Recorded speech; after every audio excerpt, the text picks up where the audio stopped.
This 2018 racing action is proudly brought to you by the GXCC Racing Club and all their associate sponsors.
Yeah, Shish, you know, it's such a blessing to be back here. Awesome people working with us. We've got some amazing new sponsors this year.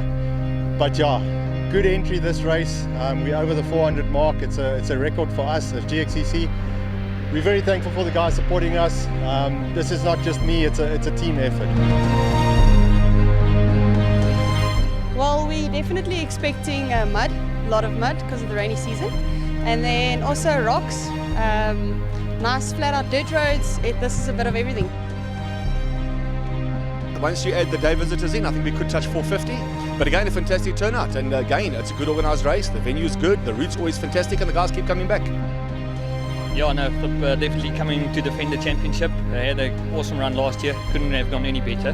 But yeah, back on the KTM this year, and I've got some backup. Some guys got into KTMs this year. Bronkhorstspruit and the Q1s, that is the 450cc category of bikes, would be first to open up the track. Everyone would be chasing down one man who tried to go for the whole shot, and that was Gauteng Jacobs, the man who was near on undefeated on the 2017 season on his KTM. He got the whole shot, and it was no surprise to see Keenan Hamming doing the chase down, but with a record lineup, and Russman, he was going to be doing the chase down. After that, it was the Q2s, the open quads, a record double lineup, meaning there were over 20 quads doing the big chase down. They would be second wheel, and the dust in the early stages of the day at least was staying well away. 2 weeks worth of rain were putting paid to any dust that would come on laps 3 and 4. A little bit further after that, the Masters would be in the queue to try and do the chase down. Steve Wilkinson, Steph Bester would be the big names to watch out for in this gate, and of course the ladies would be also lining up doing the chase in the dust of the men.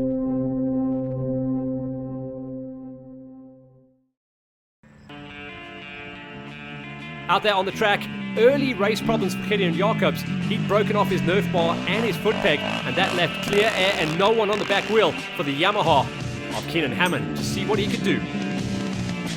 The classes are big, good competition. I think little Keenan is going to be on it again, and Hannes.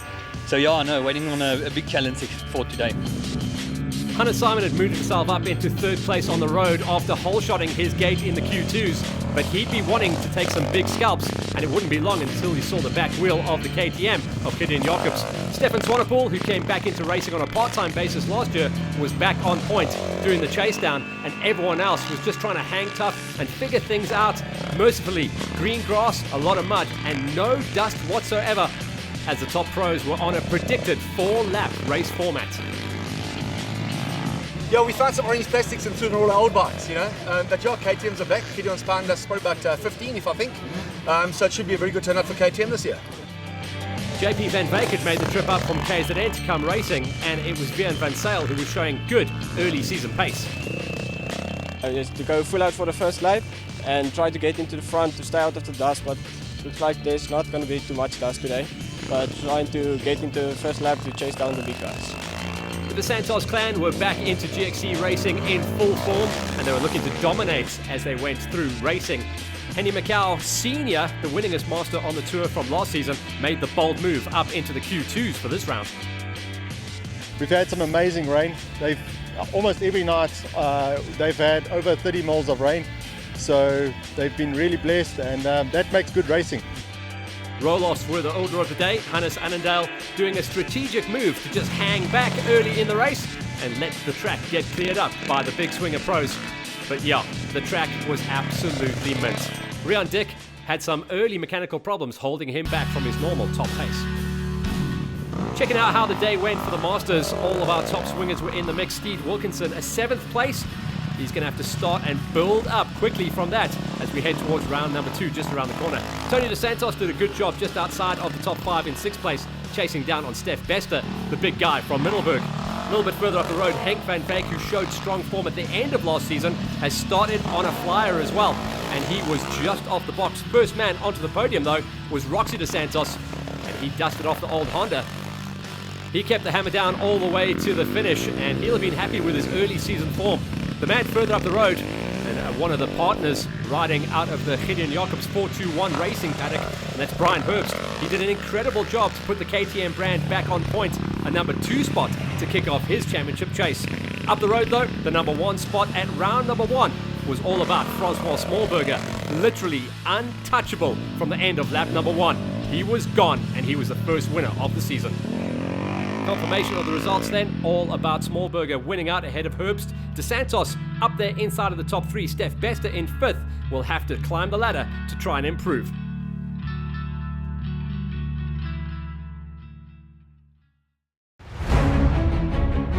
By the second lap, the riders that had opened up the track early on in the morning in the Q1 and Q2s were out there and running good times. Keenan Hammond, though, had a flat rear right-hand wheel, which meant he was about to get caught. Gideon Jacobs had taken a long time in the pits to repair his machine, which meant Hannes was now up to 2 spot and led in the Q2s.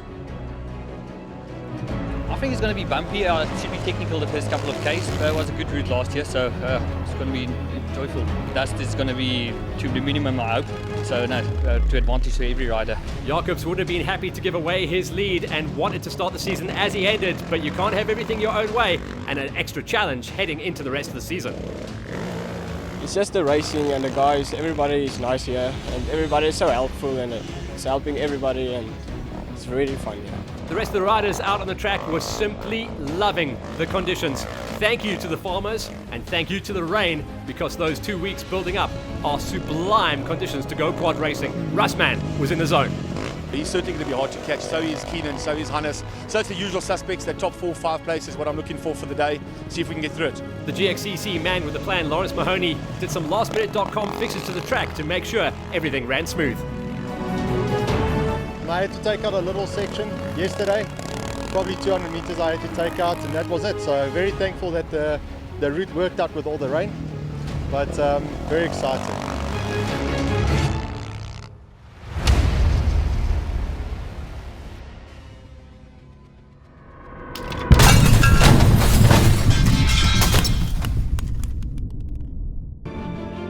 By the final lap, the cream had truly risen to the top, and Hannes was now in the lead.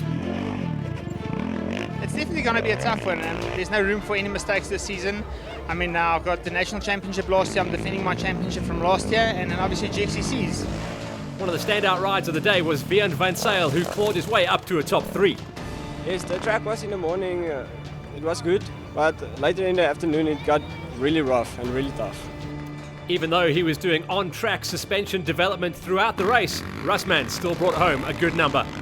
The riders that were in a fight to get the top 5 placing overall was all about Ruan Stander and Dierwold Stratum. Classy ride coming out of Stratum at the opener. Rian Dick, by his own high standards, had a rough day at the office, and he would really have to work hard to build on that. A late hard charge came from Hammond though, to try and get himself back into the groove.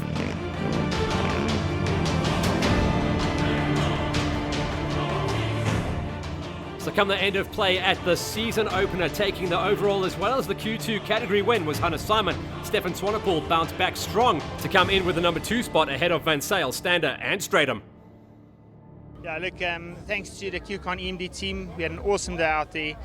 I mean, it's an awesome route, real tough one for first race of the season, but I just hammered it all the way through, and I managed to beat Gideon and Keenan. In the Q1s, all about Russman bringing home the KTM for his first win of the season on the orange, ahead of Hammond, Nivot and Jacobs down in 4th place, the defending champion, with some work to do.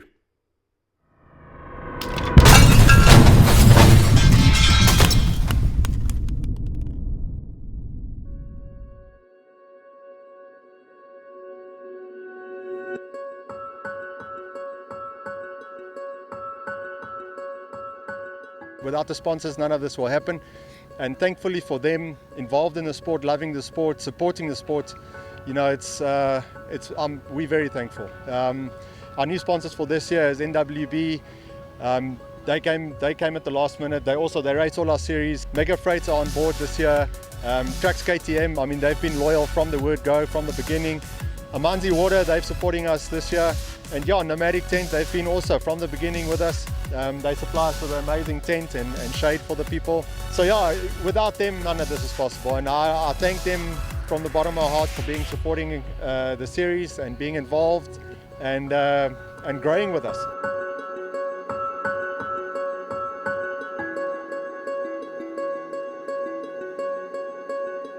Yeah, it's crazy about how the month oaks are. Yeah, you can take ready from the beginning of the race. The oaks are, yeah, the season is hot and yeah, they're all ready to race. We've got a bike lying around at the shop, Lo Schmidt's practice bike from last year. So yeah, Kevin Tyro, our factory mechanic, worked on it during the week and just got it ready for me. And I must be honest, I literally rode it from our pits to the start, and that's about it. So no big expectations, but just to go have fun. Yeah, it's so awesome to come to a race with so many entries. It's really impressive, the show that Lawrence and his crew have put on here, and it makes it so much worth your while when you see how well supported his event is.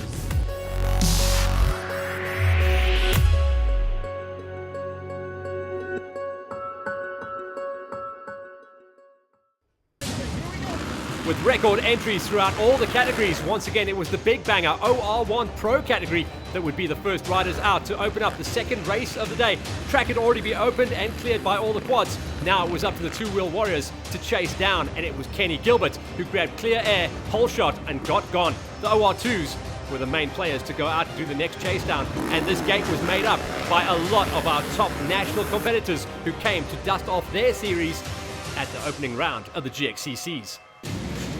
After that, the massive gate on the OR3s with new jump up from the high school gate, Stefan van Deventer getting clear air and the whole shot, but it was short-lived.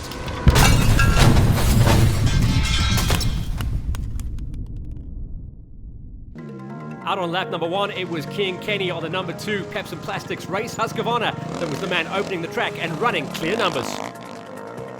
He was back onto his trusty FX450 with GXCC overall champion from 2017, D'Artagnan Lovejoy, on the Peak Performance Racing Yamaha. Third place was a new man moving up to the big gate, JC. It's amazing. When I did registration this morning, they said to me they had 440 pre-entries, and then they still had a whole bunch of guys coming to enter on the day. So I think this is amazing, and it just shows how strong off-road racing in South Africa really is. Ryan Niveling, the KTM marketing man, went back to his roots for the opening round and was running inside of the top 5 on lap number 1. DJ Hutting was doing his best to try and catch onto the back wheel of Niveling whilst trying to stay away from Rippers. Ryan Ripley doing the chase down as he got a little bit wild on the Pepsi Plastics Husky.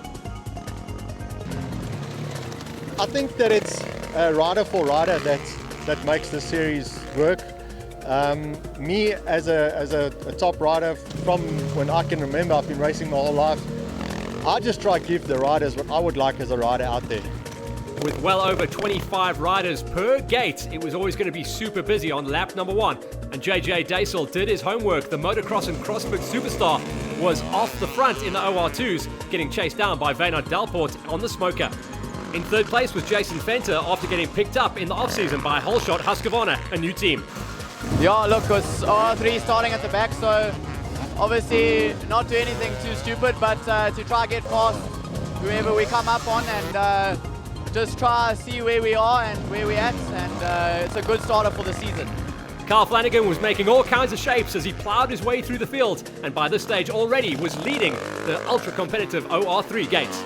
After getting rid of all of his last 2 seasons of injuries, McLeod was up into an incredible number 2 spot and holding pace. Stefan van Deventer was on third place at the moment, the kid making the move up from the high school category from last season. With very similar kit to the rider up the road from him, Daniel Van Sale was doing a great job in 4th. On the senior gate, the man to beat on the season was Bruce Viljoen. We chatted to him.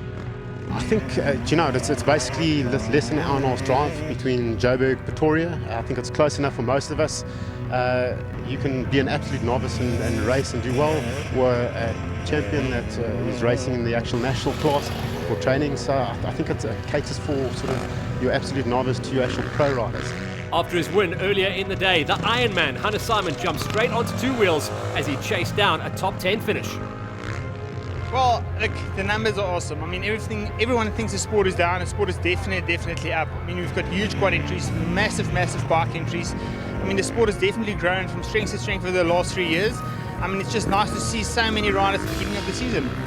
Lee Thompson was on point as he bagged a 5th place at the season opener, chasing down on Hugo Leroux. Sean Lloyd from Motard and motocross fame had made the switch across to off-road and was a tasty rider. Guy Henley up into a 2 spot early on, but there was no catching up to the man out front.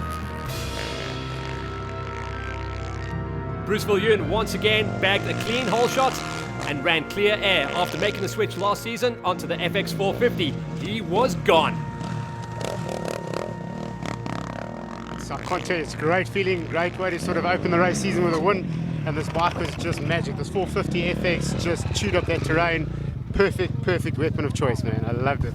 And a perfect start to his defense of a title. Bruce Viljoen ran the numbers all day long to stay ahead of Henley, Lloyd, Leroux, Thompson, and Hannah Simon. Welcome to the top 6 in seniors racing. That's strong.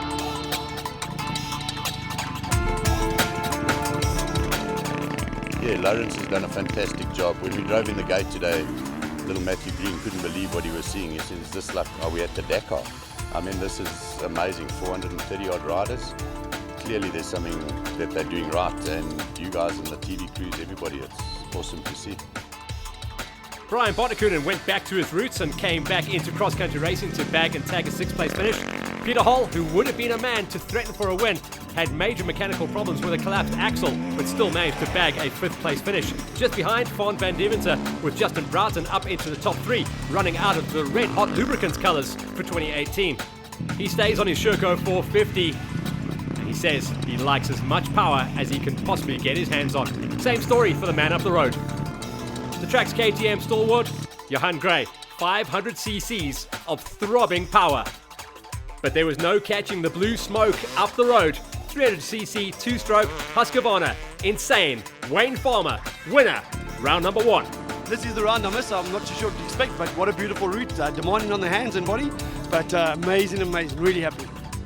The story to watch out for on the season is that man in 5th place, Peter Hall. He will get faster and he will be right up there with Farmer. But for now, it's Farmer ahead of Gray, Broughton and Van Deventer with Hall.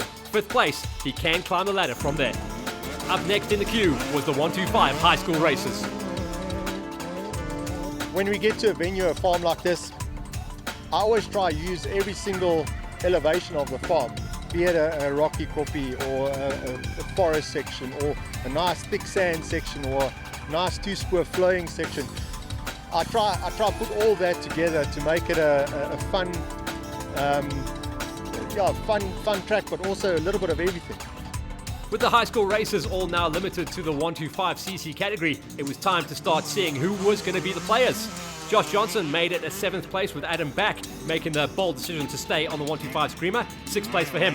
Last year's winningest 85cc rider, Heinrich Aust, bagged and tagged a top 5 finished, chasing down on Storm Viljoen, who's now been picked up by the Poozy Biker Warehouse squad. Further up the road then, the now very skinny and trained by Altus de Vet, Nardis Rabi, decided to stay on the 125s, and what a move it was. 3rd place at the opening round, and just behind Mr. 125, Ryan Peltzer. Peltzer was not happy having to take the 2nd seat at the opening round. The win, and the honoured win, went to a new kid on the block, Lo Pretorius from Mpumalanga. Literally on no one's radar last year, all over it in 2018. A new name and a new winner on the tour, winning round number 1 of the series and the brand new high school 125s. So what a find for the Vans Racing squad from Middelburg. Lo Pretorius, a new shining light in the 125 high schools, beating out Peltzer, Robbie, Viljoen and Aust. This is the year of the kids. Come good.